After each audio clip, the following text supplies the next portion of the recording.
Hello and welcome to Grand Signature Blog. I am Shanique Hughes and I'm with my good friend and mentor, Robert Kenneth. Today, we're going to talk about REOs. Now, you all know that real estate can be complicated because there's so many acronyms and abbreviations to everything, and so you just have to be patient with yourself. Know that this is a process and that eventually you will get it, and that's what these little segments are for. 5 minutes, very digestible, of information that you can apply to your life. So let's get on with REOs. What is an REO? Okay, so typically in our business, an REO mostly relates to real estate owned for bank property. Typically, banks get the properties back because they foreclosed on the former owner.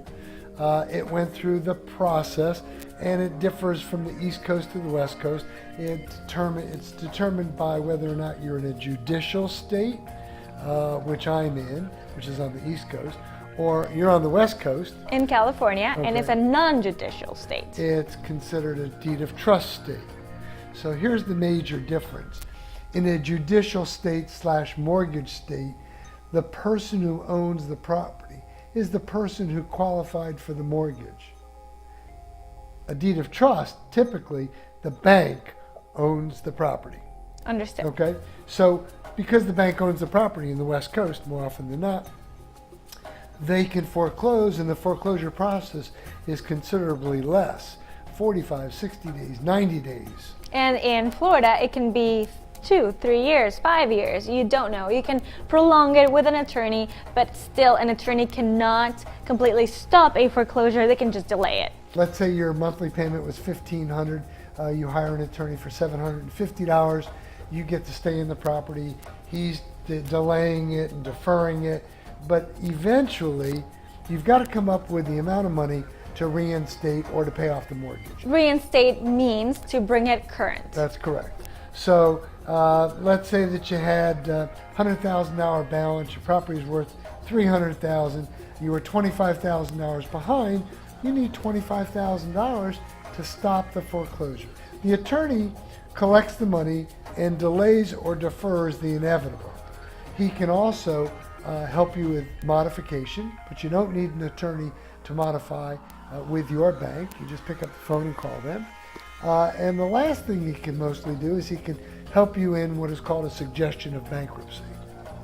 Very few, if any, attorneys step up to the plate and reinstate and put the real money down to verifiably stop your foreclosure. And sometimes we don't know the taboo of what does it mean that I'm in foreclosure? What are my options? What are my rights? What can I do? And we have someone knocking at our door and we're afraid. We just want to say, no, we're not in foreclosure, just get out, right? It's happened to me too many times. And I say to those people, look, it's absolutely free to talk to me. I'll give you some consultation, absolutely for free. Let me tell you about your alternative solutions that the lawyer's not telling you about. We have greater flexibility as investors, and so if they want to sell, of course we'll buy. Why don't the attorneys tell their client what their options are? Because we're competition, and they don't make any money when the owner does a deal with us. With an investor. With an investor. So, been doing this for 30 plus years. I get the same answers. They haven't changed over the course of time. We're just afraid. Yeah, I know. And I've helped hundreds and hundreds and hundreds of people save their homes.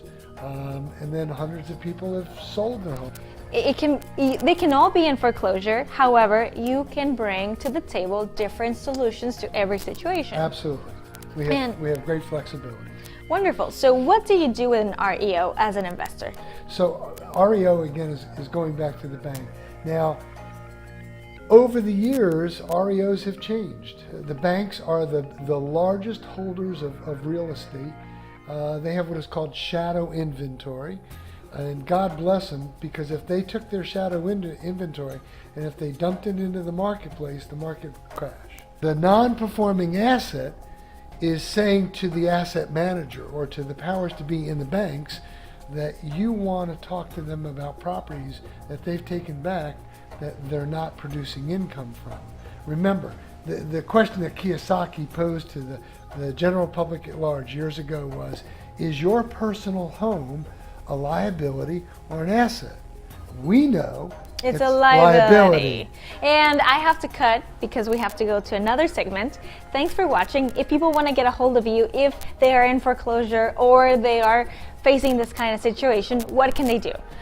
Please contact me at my email, hotforclsr@aol.com, short version for hot foreclosure, and or call me, area code 954-494-2054. Subscribe, share the channel, and join the investment community.